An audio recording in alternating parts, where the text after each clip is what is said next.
The rain had been falling since dawn. Not the gentle rain that washed dust from rooftops or filled rivers with life. This was the kind of rain that made the mountains disappear into gray shadows and turned every road into a river of cold mud. Wooden wheels groaned against broken stone. Rusty chains scraped across the ground. Every sound echoed through the valley like a slow funeral song. A long caravan climbed toward Black Fang Fortress, the strongest fortress in the Northern Territories. Inside iron cages sat dozens of prisoners. Some stared silently at the ground. Some prayed. Some no longer had enough hope to cry. At the front of the caravan rode slave traders dressed in dark leather coats. Their laughter mixed with the thunder above them. One of them kicked a frightened old man who stumbled in the mud. "Move," he growled. "You belong to the Alpha King now." Nobody answered. Fear had stolen every voice. Except one. Near the last cart walked a young woman with silver-brown hair soaked by rain. Mud covered her simple dress. Bruises marked both wrists where heavy chains rubbed against her skin. Yet she walked with her head high. Not because she believed rescue would come, but because no one could chain the part of her that still believed kindness mattered. Her name was Lyra. Beside her walked a little boy no older than 7. His clothes were torn. His tiny hands trembled from cold. Every few steps he looked over his shoulder as if hoping someone would come back for him. No one ever did. Finally he whispered. Lyra looked down. "What is it?" "I am hungry." His voice was so quiet that even the rain almost carried it away. Lyra searched her pockets. Nothing. Then she reached beneath the cloth wrapped around her arm and pulled out half a piece of dry bread she had secretly saved from yesterday. She placed it carefully into his hands. "You eat." The boy looked at her. "But then you will have nothing." He smiled. "I have survived longer than you." The child nodded and held the bread like treasure. Ahead of them the soldiers suddenly became quiet. Even the horses slowed. Something enormous stood beside the lead wagon. Its black fur glistened beneath the rain. Golden eyes watched every prisoner. Massive paws rested on the muddy road. Its breathing was slow, heavy, patient. The Alpha King's beast. Some called it Shadow. Others called it Death. Stories claimed entire enemy armies had fled after hearing its howl. No one who attacked the fortress ever escaped its jaws. The traders kept a respectful distance. Even armed warriors avoided looking directly into those glowing eyes. The little boy accidentally looked up. His hands shook. The piece of bread slipped from his fingers. It landed in the mud directly in front of the giant wolf. Everything stopped. Trader cursed. A guard slowly reached for his sword. Another whispered, "The beast will kill him." The little boy froze. His face turned completely pale. Tears mixed with rain. "I'm sorry." Nobody moved. Nobody breathed. The wolf slowly lowered its head toward the fallen bread. Its enormous teeth reflected flashes of lightning. One step. Another step. Closer. Closer. The child closed his eyes. And soft footsteps echoed behind him. Lyra quietly walked forward. One soldier grabbed her arm. "Are you insane?" She gently removed his hand. Without speaking, she knelt in the cold mud. She picked up the dirty piece of bread, broke it into 2 small pieces, then held one half toward the giant beast. Rain dripped from her fingers. The wolf stared at her. Its eyes never blinked. Everyone expected it to attack. Instead, Lyra spoke in the same gentle voice she had used for the frightened child. "You look hungry too." Silence. Only rain. Only wind. Only dozens of terrified hearts beating together. The beast leaned forward. Its nose touched her hand. Warm breath surrounded her fingers. Then it carefully accepted the bread without biting. Not one growl. Not one snap. Only quiet. The guards looked at one another in complete disbelief. One trader whispered, "Impossible." Lyra slowly lifted her other hand. Every instinct told her to stop. Every story warned that no human had ever touched the beast and lived. Phil. She reached behind one enormous ear and gently scratched the wet black fur. The wolf became perfectly still. Its ears lowered. Its eyes slowly closed. For one endless second the entire world seemed to hold its breath. Then something happened that no warrior, servant, priest or king had ever witnessed. The giant tail moved. Once, a slow sweep through the rain. Then again, a little faster. And again. The Alpha King's legendary monster was wagging its tail. One guard actually dropped his spear. Another crossed himself in fear. Even the slave traders took nervous steps backward. The little boy stared with wide eyes. Likes her. No one answered. Because no one could explain what they were seeing. Lyra smiled softly. She rubbed the wolf's head once more. See, she whispered. You are just lonely. The beast lowered its enormous body until it rested beside her like an oversized abandoned puppy, finally remembering what kindness felt like. The little boy slowly walked closer. His tiny fingers reached toward the thick black fur. He looked at Lyra. Nay. She nodded. Very carefully he touched the beast. Nothing happened. Instead the wolf quietly leaned into the child's hand. The little boy laughed. Small laugh. A real laugh. The first joyful sound heard anywhere on that road. Far above the valley. Hidden behind the highest stone balcony of Black Fang Fortress. A tall figure stood without moving. A black cloak shifted in the wind. Golden eyes observed everything below. Alpha King Kael. The ruler who had never bowed. The warrior who had buried every emotion beneath duty. The only man the beast had ever obeyed. His commander stepped beside him. My king. Kael never looked away. What am I seeing? The commander swallowed. I do not know. Kael watched the nameless slave girl gently comforting both a frightened child and the creature that had terrified kingdoms. Years of training. Years of blood. Years of commands. None had earned the beast's affection. Yet one exhausted girl carrying nothing but kindness had accomplished the impossible in less than a minute. The rain continued falling. The wolf stood. Instead of returning to the soldiers, it quietly walked beside Lyra. Matching every step. Like a loyal guardian. Like a forgotten friend who had finally found the person it had waited for all along. No chains pulled it. No commands guided it. Only silent choice. Kael's fingers slowly tightened around the stone railing. For the first time in many years something unfamiliar stirred beneath the armor protecting his heart. Not anger. Not suspicion. Not fear. Curiosity.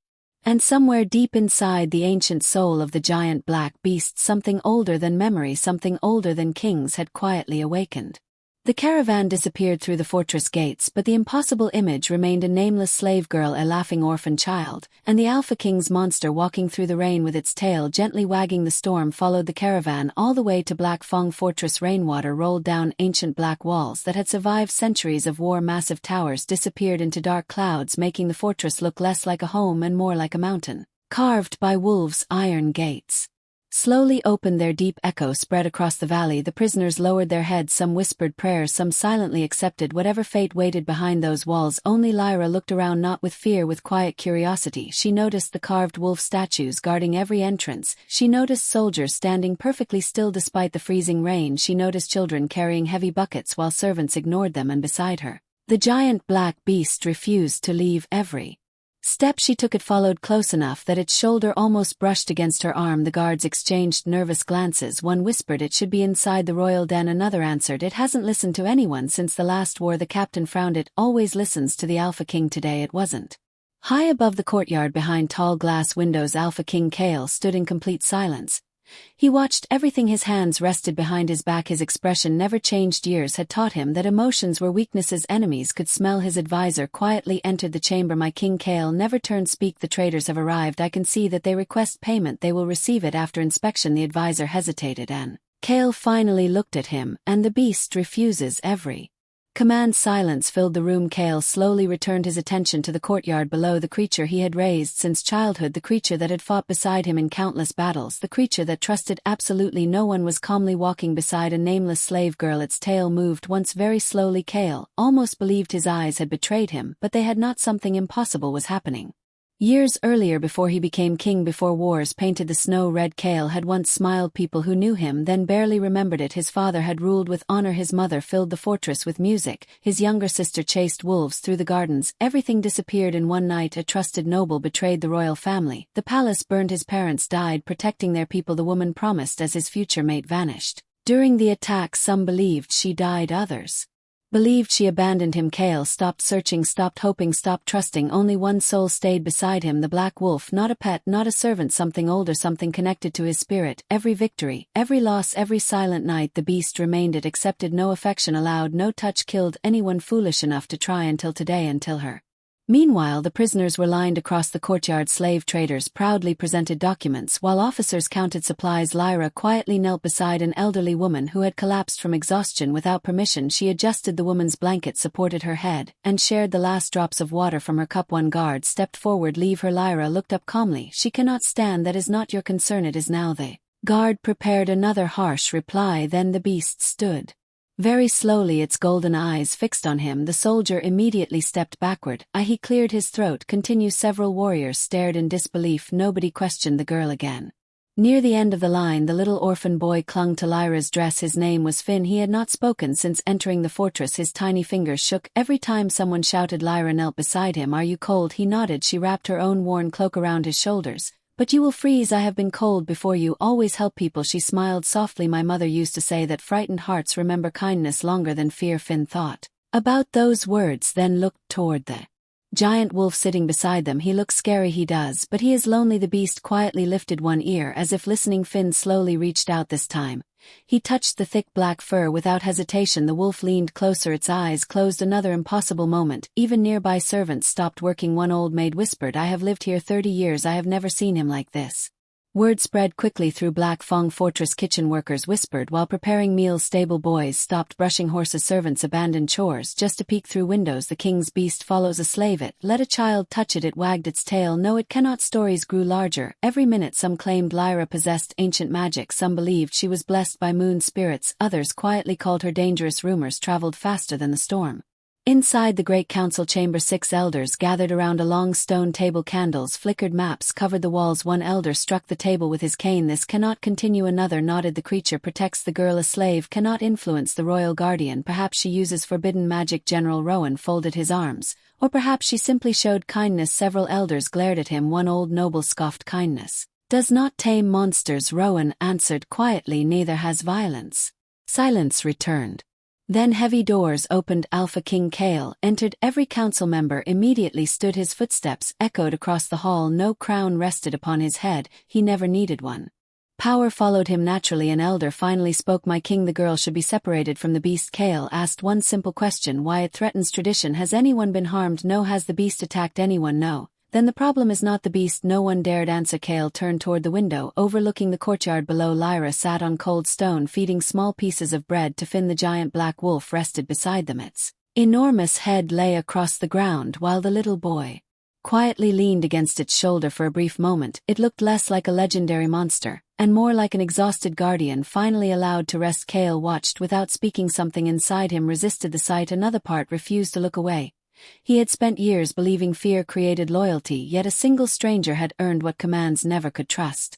Evening slowly covered the fortress. Rain became gentle. Torches lit the stone pathways. Prisoners were led toward sleeping quarters. Lyra expected the beast to return to its master. Instead, heavy footsteps followed behind her. She stopped. The wolf stopped. She walked again. So did the beast. Finn giggled. I think he picked you. Lyra looked at the enormous animal. I do not think anyone gets to pick him. The wolf quietly sat beside her, almost stubbornly, as if refusing every other possibility above them. From the highest balcony, Kael watched the strange little group disappear into the fortress corridors. The slave girl, the orphan child, and the creature that had never trusted another soul. The Alpha King had faced armies without hesitation. He had buried family without tears. He had ruled a kingdom through silence. Yet tonight, for reasons he could not explain, one quiet girl who never tried to impress him had unsettled every certainty he possessed. And somewhere deep beneath centuries of old stone hidden Beneath grief, betrayal, and endless duty, the first tiny crack appeared in the walls surrounding the Alpha King's heart. Night arrived quietly over Black Fang Fortress. The endless rain finally stopped, leaving tiny drops of water hanging from every stone wall like silver glass. The wind carried the smell of pine trees from the mountains, and the smoke of hundreds of burning torches. Most of the fortress slept. The soldiers changed shifts. Kitchen fires slowly faded. The council members retired to warm chambers behind locked doors, but below the grand halls, hidden beneath layers of black stone, another world stayed awake. A world of chains, a world of forgotten voices, and somewhere inside those shadows Lyra could not sleep. She sat on a thin blanket beside Finn, watching the little boy breathe for the first time since entering the fortress. He looked peaceful. One tiny hand still rested on the thick black fur of the giant beast sleeping beside him. Even asleep, the wolf never moved. Far away, its slow breathing echoed through the underground chamber like distant thunder. Lyra smiled. "You really chose us." The beast opened one golden eye, then quietly closed it again, almost as if the sound of her voice was enough. Suddenly a quiet cry drifted through the hallway, very soft, almost impossible to hear, but Lyra heard it. She slowly stood, following the sound deeper into the stone corridors. The further she walked, the colder the air became. Torchlight grew weaker, dust-covered forgotten doors. Finally, she found a narrow iron gate. Behind it sat 6 prisoners, 3 old men, 2 exhausted women, and 1 little girl who could not have been older than 5. The child was burning with fever. Her tiny body shook beneath a dirty blanket. One elderly woman looked up. "Please, she has not eaten today. The guards will not help." Lyra immediately knelt beside the bars. She touched the little girl's forehead. "Too hot, much too hot." The child barely opened her eyes. "Mom," the old woman whispered. "She is not her mother. Her parents were sold last month." The word settled heavily inside the silent hallway. Without hesitation, Lyra untied the cloth around her wrist. Inside was a small bundle of dried herbs she had secretly carried for days. She crushed them between her fingers, mixed them with water from a nearby bucket, then carefully helped the child drink. The little girl coughed, then slowly relaxed. The old prisoners watched with tears filling tired eyes. One man whispered, "Why would you help strangers?" Lyra answered without looking up, "Someone once helped me, so now it is my turn." No one spoke again. Sometimes kindness was louder than words. Hidden beyond the corner, someone else had witnessed everything. Alpha King Kael. He had walked below the fortress, expecting reports from the night guards. Instead, he found the mysterious girl kneeling beside forgotten prisoners. No audience, no reward, no reason, only compassion. General Rowan stood beside him. "Should we stop her?" Kael remained silent. The little girl reached through the bars and weakly held Lyra's fingers. Lyra stayed exactly where she was, ignoring the cold, ignoring the dirt, ignoring time itself. Finally, Kael quietly answered, "No." Rowan looked surprised. "She is breaking regulations." Kael continued, watching and reminding us why regulations exist. Hours passed. Lyra returned to the sleeping chamber carrying an empty cup. Finn was awake. He rubbed his eyes. "Where did you go? Helping someone?" "Do you always help everyone?" She laughed quietly. "I try." Finn looked toward the giant wolf. "I think he likes that." The beast lifted its head as if agreeing. The next morning, sunlight finally reached Black Fang Fortress. Golden light painted the black stone walls. Workers hurried through courtyards. Merchants unloaded supplies. Training horns echoed across the valley. Everything looked peaceful until screaming shattered the morning silence. 2 guards dragged a small servant boy across the courtyard. The child could not have been older than 10. A basket of apples had fallen beside him. Red fruit rolled across the ground. One guard shouted, "Thief!" The terrified boy cried, "I was not stealing, I dropped them." Nobody moved. Servants lowered their heads. Everyone knew interfering meant punishment. Everyone except Lyra. She stepped forward. "Stop!" The guards ignored her. She repeated louder, "Stop!" One guard laughed. "And what will a slave do?" Lyra quietly picked up one apple. She cleaned the dirt with her sleeve, then placed it back into the basket. "He made a mistake. He wasted food. He is hungry." "That is different." The guard grabbed the child harder. Suddenly a deep growl rolled across the courtyard. Every bird flew from the towers. Every horse stepped backward. The giant black beast slowly stood between Lyra and the guards, not attacking, simply watching. Golden eyes never blinked. The guard instantly released the boy. The child ran behind Lyra, holding her hand. Nobody noticed Alpha King Kael watching everything from the training balcony. Rumor spread faster than wildfire. By afternoon, every corner of the fortress carried another story. The slave girl healed a child. The beast guarded her. She stopped soldiers' children follow her. Some servants smiled, others crossed themselves in fear. Council members grew increasingly nervous. One noble finally whispered, "If she wins the people's hearts, what if she wins the king's?" That evening, Finn quietly approached Lyra while carrying an old wooden toy wolf.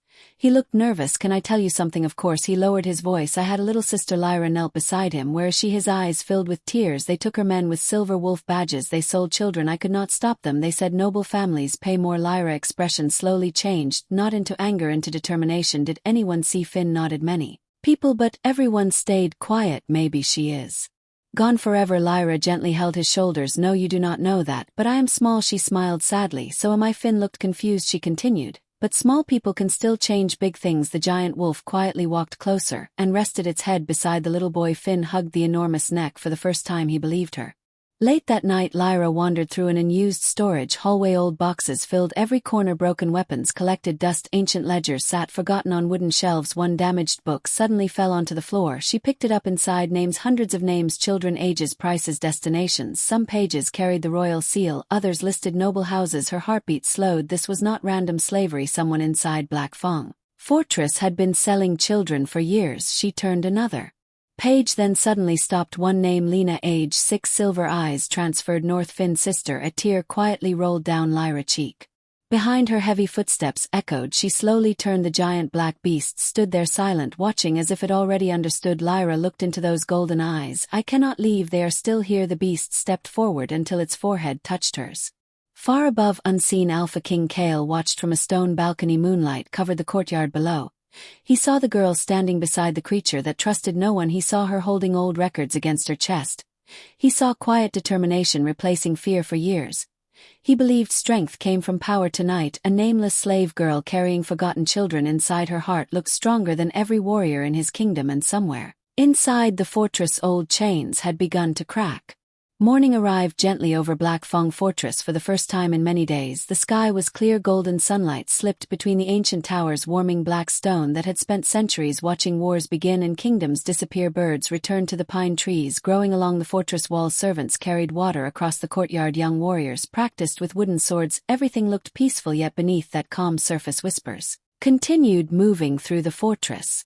Every servant knew the story, every soldier had heard it. The nameless slave girl had touched the Alpha King's beast, and somehow the monster had chosen kindness.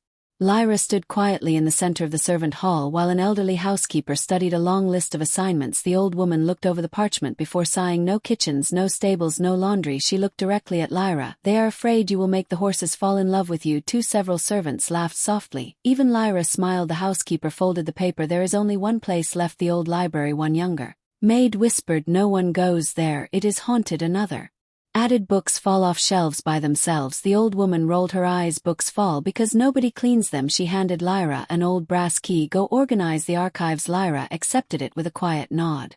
Unknown to everyone, two golden eyes watched from the balcony above. Alpha King Kael had heard every word for reasons he refused to admit, even to himself. He was relieved. The library was the safest place inside the fortress. The library stood in the oldest wing of Black Fang Fortress. Its wooden doors reached almost to the ceiling. Ancient wolf symbols were carved into dark oak, polished smooth by hundreds of years. When Lyra pushed the door open, dust floated through beams of sunlight. Thousands of books stretched across endless shelves. Old maps covered stone walls. Large windows overlooked forests that seemed to continue forever. Silence filled every corner. Not lonely silence, peaceful silence, the kind that allowed forgotten hearts to breathe. Lyra slowly smiled. I like it here. Behind her, heavy footsteps echoed. The giant black beast entered. Instead of exploring, it quietly curled beside the fireplace like it had always belonged there. Hours passed peacefully. Lyra cleaned damaged books one by one. She carefully repaired torn pages, stacked forgotten histories, placed scattered scrolls into wooden boxes. Every movement was slow, gentle, respectful. The library slowly came alive. Sunlight reflected from polished tables. Dust disappeared. The room no longer felt abandoned, it felt loved. Meanwhile, inside the training grounds, Kael attempted to focus on sword practice. Steel struck, steel warriors attacked, commands echoed, yet every few moments his attention drifted toward the old library. General Rowan noticed you missed. Kael lowered his sword. I know you have never missed before. Silence. Finally Rowan asked, are you thinking about the girl? Kael answered without emotion, I am thinking about the beast. Late afternoon sunlight filled the library with warm golden light. Lyra carefully climbed a ladder to reach the highest shelves. Ancient books rested untouched beneath thick layers of dust. She gently pulled one free. Too quickly several others began falling before they hit the floor. A strong hand caught them. Lyra looked down. Kael stood beside the ladder, one hand balancing the books, the other steadying the ladder itself. For several quiet seconds neither spoke. Finally Kael handed the books upward. You missed one. Lyra accepted them. Thank you. His voice remained calm. You repaired these? Yes. Why, they deserved better. Kael looked around. They are only books. Lyra carefully cleaned another cover. So are people. Silence returned, but somehow it felt comfortable. Minutes became an hour, neither seemed eager to leave. Kael walked slowly through the shelves reading old titles, watching Lyra work. No one had ever treated the royal library like this. Most nobles entered searching for power, military leaders searched for battle strategies, council elders searched for laws they could twist. Only Lyra searched for damaged pages needing care. Finn suddenly appeared carrying 3 books almost larger than himself. I brought helpers. Lyra laughed. Those books are helping you. The little boy proudly placed them on a table, then noticed Kael. He immediately froze. Every child knew stories about the Alpha King, the silent ruler, the undefeated warrior, the king who never smiled. Finn slowly hid behind Lyra. Kael watched him for a moment, then quietly picked up a small carved wooden wolf resting on the shelf. He placed it beside the child for reading. Finn stared. You want me to have it? Kael simply nodded. The little boy slowly smiled. Thank you. The giant beast watched everything. Its golden eyes moved between Kael, Lyra, and Finn, then it slowly walked toward the reading table, and rested its enormous head directly beside Lyra's chair, not demanding attention, simply choosing to stay close. Finn giggled. He likes story time. Lyra gently scratched behind one black ear. The massive tail quietly tapped against the wooden floor. Finn immediately opened a children's storybook. His small voice filled the quiet room. There was once a little wolf who was afraid of the dark. Nobody interrupted, nobody hurried him. The Alpha King sat across the table listening in complete silence. The giant beast slowly closed its eyes. For the first time in many years, the old library felt less like a royal archive and more like a home. Evening slowly painted the windows orange. Outside, council members crossed the courtyard. One elder stopped after seeing light inside the forgotten library, curious. He quietly looked through the glass, then immediately stepped backward. Inside sat the Alpha King, a slave girl, an orphan child, and the legendary royal beast sleeping peacefully beside them. No arguments, no orders, no fear, only quiet. The elder hurried away. This is dangerous, he whispered. He is changing. Inside, Lyra discovered an old leather journal hidden beneath broken shelves. Its pages were fragile, covered with faded silver ink. She carefully opened it. The first sentence immediately caught her attention. The guardian beast does not choose strength, it chooses the heart, willing to protect those who cannot protect themselves. She continued reading. The oldest mate bonds begin not with destiny but with mercy freely given. Her breathing slowed across the table. Kael silently watched her expression. What is it? She gently closed the journal. An old story. Do you believe stories? Kael asked. She looked toward the giant beast sleeping peacefully. I think stories survive because someone needed hope. Outside, the first stars appeared above Black Fang Fortress. Inside, pages quietly turned. Finn slowly fell asleep with his head resting on an open book. The beast carefully moved closer until the child leaned against its warm fur. Lyra covered him with her shawl. Kael watched every small movement. No one had ever entered his fortress and brought calm instead of ambition. No one had ever treated a king, a frightened child, and a legendary monster with the same quiet kindness. The silence between them no longer felt empty, it felt shared. And somewhere beyond ancient books, beyond forgotten prophecies, beyond broken traditions, something invisible continued growing. Not love, not yet, something slower, something stronger, trust. As the last light disappeared from the library windows, the Alpha King realized he had remained there for hours without discussing war council matters or laws. For the first time since losing his family, the silence inside his heart no longer felt lonely. And neither he nor Lyra noticed the ancient journal lying open on the table, its final unread sentence glowing beneath the moonlight. When the beast learns to rest, the broken king begins to heal. Night settled over Black Fang Fortress like a dark blanket spread across the mountains. The halls that had been filled with footsteps during the day now echoed only with distant guards changing shifts and the soft whisper of wind slipping through ancient stone windows. Moonlight covered the fortress in silver. Everything looked peaceful, too peaceful, because beneath that silence secrets were still breathing, and somewhere behind locked doors children were still waiting for someone to remember them. Lyra could not sleep. She sat beside the library window while Finn rested with his head on the giant black beast. The little boy smiled in his dreams, one tiny hand buried inside thick black fur. The beast did not move, it simply stayed there protecting the child without being asked. Lyra quietly looked toward the old leather journal she had discovered earlier. Its final pages contained strange symbols and forgotten records, but hidden between them, she had found something far more frightening: transfer lists, names, children, destinations, payments, royal stamps. Every page proved the same terrible truth: someone inside Black Fang Fortress had been selling innocent children for years. Her fingers slowly tightened around the papers. They are still here. At the same moment across the fortress Alpha King Kael stood alone on the highest balcony. Cold wind moved through his black cloak. Below him stretched an entire kingdom sleeping peacefully beneath the stars. Generals believed the borders were secure, council members believed the laws protected everyone, yet something felt wrong. For days an unfamiliar feeling had refused to leave him, the feeling that he had missed something important. Then the beast suddenly lifted its head, golden eyes opened without hesitation. It stood, fin quietly rolled onto a blanket. The creature looked directly toward the library door, then toward the darkness beyond it, sensed danger. Lyra carefully gathered every ledger she had found. She wrapped them inside cloth and quietly stepped into the empty hallway. The beast immediately followed, neither made a sound, only moonlight guided them. The old records listed one final location, lower transport storage. She followed narrow stone stairs leading beneath the fortress. The deeper she walked, the colder the air became. The smell changed, not books, not dust, smoke, fresh wood, oil. Someone had been there recently. Hidden behind broken barrels, voices echoed. 3 men wearing noble colors stood beside several wooden carts. One man carried a torch, another held a stack of documents. The oldest spoke first. Burn everything, no records, no witnesses. The second man hesitated. And the children? The answer came without emotion. They leave before sunrise. Lyra heartbeat slowed, not from fear, from certainty. She quietly stepped backward. One loose stone rolled beneath her foot. Click. Every man turned. Who is there? Torchlight swept across the hallway. Lyra ran. Heavy footsteps followed. Catch her.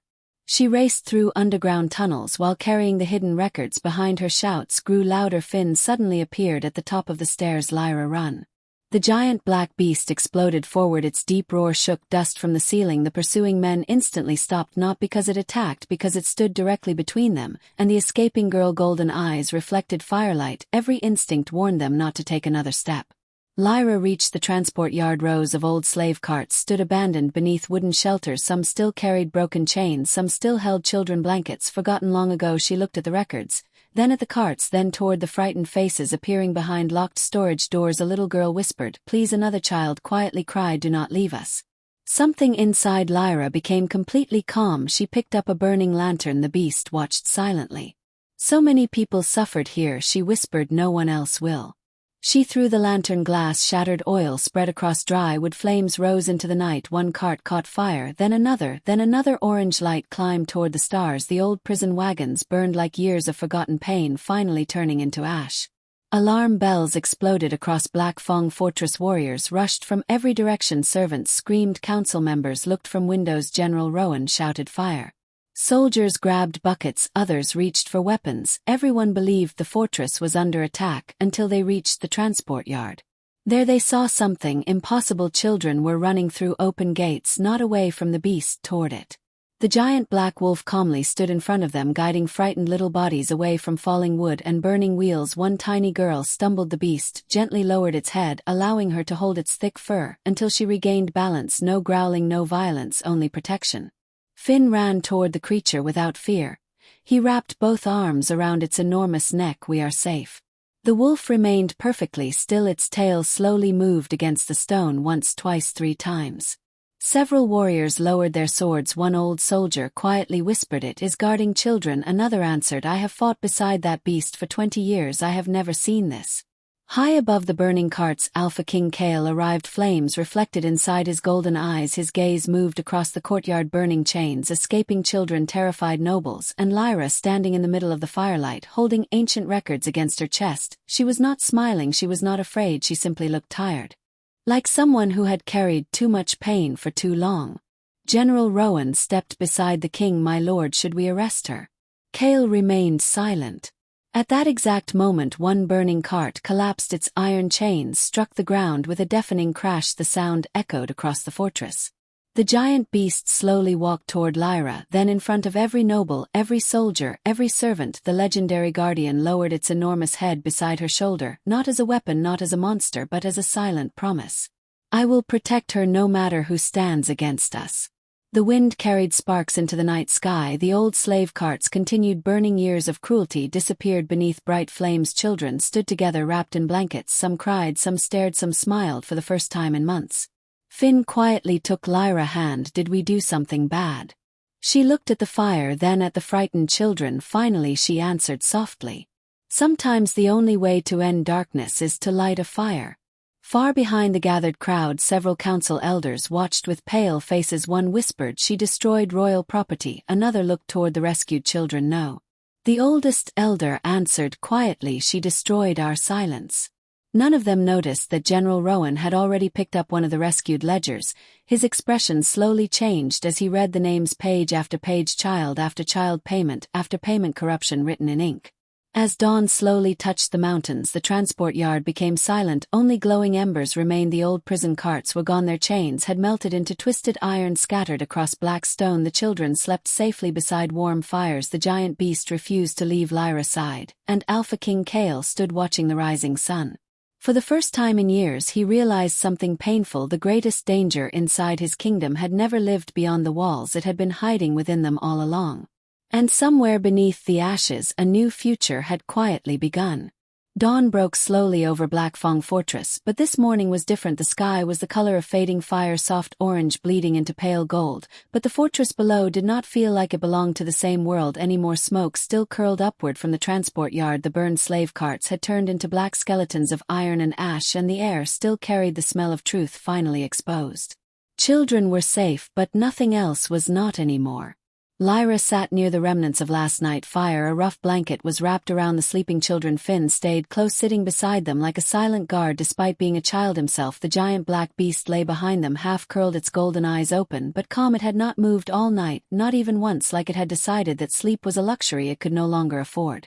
Lyra stared at the broken ledgers in her hands. Pages were smudged with ash. Names were still visible, prices, transfers, royal seals. Her fingers trembled slightly, not from fear anymore, from anger that had nowhere left to go. Finn whispered softly, "Is it over now?" Lyra did not answer immediately because she did not believe it. "It started," she finally said, "but it is not over." High above them in the stone corridors of the fortress, silence was spreading in a different way. Not peaceful silence, dangerous silence, the kind that happens when power realizes it is being watched. Council chambers that were usually filled with argument were now quiet. Two quiet doors remained closed. Servants avoided eye contact. Even guards spoke in lowered voices because everyone knew last night had changed something permanent. In the highest wing of Black Fang Fortress, Alpha King Kael stood alone. No guards, no council, no advisors, only him, and the window that overlooked the burning remains of what used to be hidden. His black cloak hung still. His golden eyes did not blink. For hours he had not spoken a single word. General Rowan stood behind him, hesitant. "My king, the council is demanding a response." No answer. "The nobles are requesting arrests." Still nothing. Rowan stepped closer carefully. "They say the slave girl started a rebellion." That word finally created a shift. Kael's eyes moved slightly, not toward Rowan, toward the burning courtyard below. Rebellion, a word used by men who feared truth. Below, Lyra suddenly felt it, not sound, not movement, but presence, the kind of pressure that changes the air itself. She looked up at the highest balcony and she saw him. Alpha King Kael, watching, not angry, not reactive, just present. For the first time since she arrived at Black Fang Fortress, he was not looking at her like property. He was looking at her like a question he had not answered yet. A sudden sound broke the stillness. Heavy boots, dozens of them. Council guards entered the courtyard, fully armed, golden insignias on their armor, the royal enforcement unit. They stopped in formation, and from between them stepped Elder Varen, the most senior council member. His voice carried across the yard, "By order of the High Council." Lyra slowly stood. The children behind her stirred. Finn grabbed her sleeve. Instinctively the beast lifted its head slightly. Varen continued, "The slave Lyra is to be detained immediately. Pause. For destruction of royal assets, unlawful interference in state property, and inciting unrest among servants." Silence dropped like stone. Even the wind seemed to stop. Lyra did not move. She simply asked, "And the children?" Varen did not even look at them. "They will be reassigned." That was all. Reassigned, like objects, like goods, like names on a ledger. Something inside Lyra tightened again, but this time there was no hesitation left in her, only clarity. She stepped forward, one step, then another. "I did not destroy property," she said quietly. "I burned cages." A murmur spread through the guards. Varen's expression hardened. "You overstepped your place." Lyra's voice remained steady. "My place was inside those records." She lifted the burned ledger pages. "They were selling children inside your fortress." That sentence cracked the air. Some soldiers shifted uncomfortably, others looked away. But Varen did not flinch. Evidence can be fabricated. Lyra's eyes narrowed slightly. So can silence. From above, Kael finally moved. He stepped forward on the balcony, and for the first time his voice cut through the courtyard. Not loud but absolute. Enough. Everything froze. Even the council guards stopped breathing for a moment. Kael's gaze lowered directly onto Varen. Bring me the ledgers. Rowan hesitated. My king. Lyra handed them up through a guard. Kael took them without looking away from anyone. He opened the first page, then the second, then the third. Each turn of paper made the courtyard feel heavier. Names, prices, transfers, royal seals. His expression did not change, but something inside him did. Slowly, uncomfortably, irreversibly. Varen tried again. These documents are old records. Kael closed the ledger sharply. The sound cracked like a whip. You signed them. Silence. That was the first real silence that felt like judgment. Varen's mouth opened slightly but no words came. Kael's voice dropped lower. Take him. Two royal guards immediately stepped forward. The council erupted. This is unlawful. He cannot arrest a council elder. But Kael did not move. He only said, then let the kingdom judge me. That sentence ended the argument. Because no one expected it, the Alpha King offering himself to judgment. Varen was dragged away, shouting. The council members followed in chaos. For the first time in Black Fang Fortress history, the council chamber was not in control. The king was. Below, Lyra stood still. Finn looked up at her. Did he just help you? Lyra did not answer right away because she was not sure what she had just witnessed. Not justice, not mercy, something between both, something unstable, something new. The beast slowly stood and walked to her side. Its presence grounded her. Kael's voice echoed from above one final time. Bring the children to the West Hall. Rowan hesitated, and the girl. Pause. Kael looked directly at Lyra. The girl comes with them. Not prisoner, not slave, just included. That small shift changed everything. Hours later the fortress felt different again. Not peaceful, not chaotic. Rearranging. Children were moved into warm chambers. Food was distributed properly for the first time without fear or punishment. Servants moved slower, not because they were ordered to, but because they did not know what rules still existed. And above it all, Kael remained silent. Lyra stood near a window in the west hall. Finn leaned against her. The beast lay behind them like a dark shield. The fortress outside looked the same, but she knew it was not. Because now it had been seen, and things that are seen cannot stay hidden for long. Footsteps approached, heavy, controlled, familiar. Kael entered the hall. No guards, no crown visible, just him. He stopped a few steps away from Lyra. For a long moment neither spoke. Finally he said quietly, you did not ask for permission. Lyra answered just as softly, no one ever gave me reason to. Silence again, but this one felt different, charged. Kael's eyes shifted briefly toward the children, then the beast, then back to her. You understand what you have done? Lyra nodded yes. A pause, then she added, and I would do it again. That honesty landed heavier than any argument. For the first time Kael looked away, not in dismissal, in thought, in conflict, in something dangerously close to doubt. Behind them Finn yawned. The beast lowered its head so the child could rest against it. The softness of that moment stood against everything the fortress had ever been. War, control, silence. Now something else was growing inside its walls. Kael finally spoke again. Tomorrow the council will demand your execution. Lyra did not react, only asked, and you? Kael looked at her. A long silence followed. Then he answered honestly for the first time in years. I do not know. That admission changed the air again. Because kings were not supposed to not know. As Kael turned to leave, he stopped at the door. Without looking back he said quietly. The beast trusts you. Pause. And I do not trust easily what it chooses. Then he left. Lyra stood alone for a moment. After he was gone, Finn whispered, is he good or bad? Lyra looked at the empty doorway. I think, she said slowly, he is someone who has not decided who he is yet.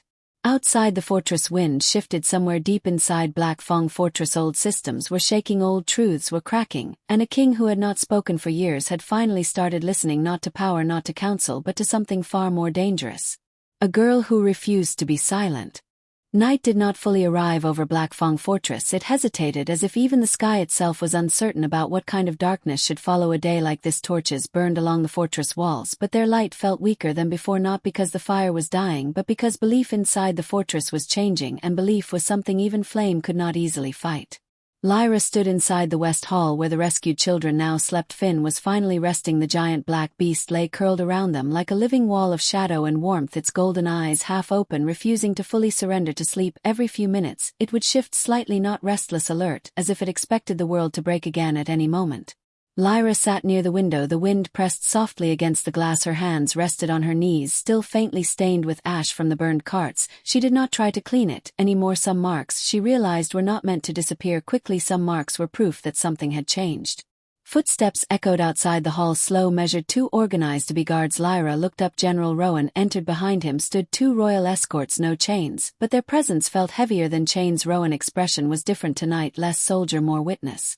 "The council has convened an emergency trial," Rowan said quietly. "Lyra did not move for me," she said. Rowan nodded once. "And for the truth you brought into the open." A pause, then he added, "And for the king for allowing it." That last part carried weight, dangerous weight. Lyra looked toward the sleeping children. "And them?" Rowan hesitated. "They will not be touched." That answer surprised even Lyra slightly. Something was shifting faster than expected, too fast for a system built on control. The beast slowly lifted its head, golden eyes locked onto Rowan, not aggressive, just watching, evaluating. Rowan instinctively stepped back half a pace. Even he, a seasoned general, understood this was not an ordinary creature anymore. It had chosen sides. Lyra stood. "I will go." Rowan blinked. "You do not have to walk like a prisoner." "I know," she replied calmly, "but I also know what they want." A pause. "They want fear." She looked at him. "I will not give them that." The corridors leading to the council hall were unusually crowded. Soldiers lined the walls, not speaking, just watching. Whispers followed Lyra as she walked, not insults anymore, questions, uncertainty, and something far more dangerous for authority, curiosity. Somewhere above them, Kael stood alone in the upper corridor. He watched her pass below. No crown, no throne, just a man standing in the silence he had created by speaking the truth. Once Rowan approached him. "She is walking into judgment." Kael did not respond immediately, then quietly said, "No." A pause. "She is walking into a mirror." The council chamber doors opened. Warm light spilled out inside. The air was heavy with polished wood, old laws, and centuries of controlled power. Elder Varen was gone, but the council was not weakened. It was angry. Anger always filled spaces faster than truth. Lyra entered alone. The doors closed behind her, not locked but final. Council members sat in a wide semicircle above them, the royal insignia carved into stone, watched everything like a silent witness. At the center stood a single empty space waiting for her. Elder Marrow spoke first. "You stand accused of destroying royal assets and disrupting lawful order." Another council member added sharply, "You endangered stability." Lyra looked at them calmly. "And children were stable while they were being sold." Silence cracked briefly, then hardened again. Elder Marrow leaned forward. "You have no rank, no name of authority, no right to intervene." Lyra's voice stayed steady. "Then why did you need me to?" That question hit deeper than expected because it exposed something none of them wanted spoken aloud, that silence had required participation. A third council member spoke louder. "This is not about children, it is about control." Lyra turned slightly. "Then you admit there was control?" The man froze for the first time. Confidence slipped. From the upper gallery, Kael watched without expression, but something in his eyes tightened. Not anger, recognition, the kind that comes when truth stops being theoretical and becomes personal. The chamber doors suddenly opened again. A guard entered quickly, whispering to Rowan. Rowan's face changed. He moved immediately toward Kael. "My king, the fortress is reacting." Kael did not look away from the trial. "Explain." Rowan hesitated. "Servants are refusing orders." A pause, and soldiers are asking questions. Silence deepened because that had never happened before. Inside the chamber, Lyra noticed the shift too. The council members were no longer fully in control of the room. Something outside was pressing in softly but constantly. Elder Marrow raised his voice. "This trial is to determine punishment." Lyra interrupted quietly. "Or truth." The word hung in the air. Truth, not punishment, not control, just truth. Suddenly a sound echoed through the chamber walls, distant, deep, a collective movement, voices outside, not shouting, not fighting, asking. For the first time in Black Fang Fortress history, people were asking questions at the same time. The council members stiffened. Rowan leaned closer to Kael. This is spreading. Kael finally spoke. Good. One word, but it carried weight like collapsing stone. Inside the chamber, Lyra turned slightly toward the sealed doors. She could feel it too. Not fear, change, slow, unstoppable. Elder Marrow slammed his hand on the table. This ends now. He pointed at Lyra. Decide. The chamber fell silent. All eyes turned. Final judgment was expected. Execution, exile, silence. Lyra stood still, then spoke clearly. I did not come here to be judged. A pause. I came here to make sure no child is sold while you debate whether they exist. No one responded immediately because there was nothing simple left to say. Outside the chamber, a deep roar echoed suddenly through the fortress, not violent, not threatening, but undeniable. The beast had arrived. The council doors shook slightly, not from attack, but from presence, from choice. And for the first time the council realized something terrifying. The trial was no longer contained inside that room. It had already spread everywhere, into the fortress, into the soldiers, into the silence that used to protect them. Kael slowly stepped forward from the upper gallery. Rowan tried to speak. My king. Kael raised a hand, stopping him, then quietly said, the trial is over. A pause. It ended before it began. Below, Lyra looked up toward the balcony. Their eyes met, not alliance, not trust, not yet, but understanding that something irreversible had already started. And in that moment, the fortress that once survived on silence began learning a new language, one it could never unhear again. Truth. The council chamber did not feel like a place of judgment anymore. It felt like a place where judgment itself was being questioned. The air was heavy, not with authority, but with uncertainty, something Black Fang Fortress had never learned how to hold. Outside the sealed doors, the deep growl of the beast still echoed faintly through the stone walls, not aggressive, not chaotic, just present, a reminder that something powerful had chosen to stand on the side of the unheard. Inside the chamber, silence stretched longer than anyone expected. Elder Marrow's hand still hovered over the table, but his voice no longer carried the same control. The council members looked at each other, searching for stability in faces that no longer offered it. Lyra stood in the center of the chamber, still unshaken, not because she was not afraid, but because fear no longer had anywhere to go. From the upper gallery, Kael remained standing. For years, he had ruled without interruption, without hesitation, without doubt, but now for the first time his kingdom was not responding to him, it was responding to something he had allowed to exist. Truth. Rowan stepped closer. My king, if this continues, the council will fracture. Kael did not answer immediately. His gaze stayed fixed on Lyra below. Finally he spoke. Let it fracture. Rowan froze. That will destroy order. Kael's voice remained calm. Order built on silence is already destruction. Below, Lyra noticed something change in the room. The council was no longer arguing. They were listening, not to each other, but to the fortress itself, to the distant movement of guards outside, to the whispers of servants, to the unseen shift happening beyond the walls. Something had escaped control, and it was spreading. Elder Marrow's voice returned, weaker. Now this girl is destabilizing the kingdom. Lyra turned slightly toward him. No, a pause. I am revealing what was already unstable. Her words landed differently this time. No one interrupted because no one could fully deny it anymore.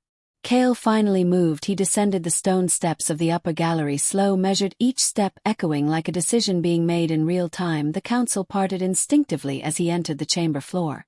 For the first time during the trial, all eyes turned to the king, not as authority but as question.